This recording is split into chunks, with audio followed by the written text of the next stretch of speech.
Nanded municipal corporation के deputy mayor की हैसियत से कांग्रेस के नौजवान कारपोरेटर अब्दुल गफ्फार और स्टैंडिंग कमेटी के चेयरमैन की हैसियत से किशोर स्वामी का इंतखाब यकीनी हो गया है। आज दरख्वास्त दाखिल करने के आखिरी दिन अब्दुल गफ्फार ने डिप्टी मेयर जबकि किशोर स्वामी ने स्टैंडिंग कमेटी के चेयरमैन के ओहदे के लिए दरख्वास्त दाखिल की। साबिक वजीर डीपी सावंत की मौजूदगी में दरख्वास्त दाखिल की गई। इस मौके पर mayor Jayashree Pawde, house leader advocate Mahesh Kanakdande, साबिक मेयर अब्दुल सत्तार समेत कांग्रेस के ओहदेदारान मौजूद थे।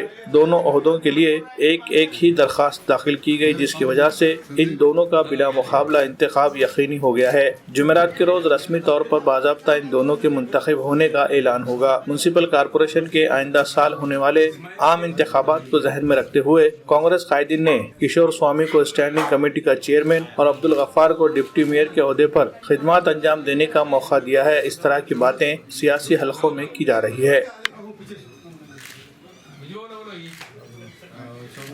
नांदेड वाघाळा महानगरपालिकेचे आज उपमहापौर आणि स्थायी समिती सभापती या दोन पदाचे आज फॉर्म काँग्रेस पक्षातर्फे भरण्यात आले। उपमहापौर म्हणून युवक काँग्रेसचे आमचे धडाडीचे कार्यकर्ते अब्दुल गफ्फार यांना संधी यावेळेला अशोकरावजी चव्हाण साहेबांनी दिली आणि स्थायी समिती सभापती म्हणून किशोर स्वामी ते सुद्धा अनुभवी आहेत, त्यांची वर्णी या पदावर लागलेली आहे।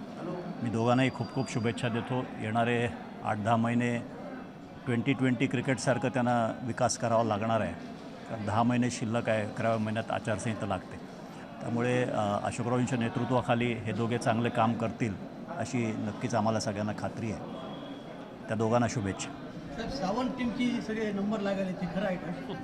सावंत डीपी सावंतांच्या टीमचे एकेकाचे नंबर लागले असं काही टीम अशोक चव्हाण आहे। इथं दुसरी कुठली टीम नाही, तर टीम अशोक चव्हाण। निलेश पावडे झाला, असं काय झाला, आता परत हे झाले। टीम अशोक चव्हाणच इथे कार्यरत आहे, इथे दुसरी कुठलीच टीम नाही। नाही, टीमच त्यांची आहे।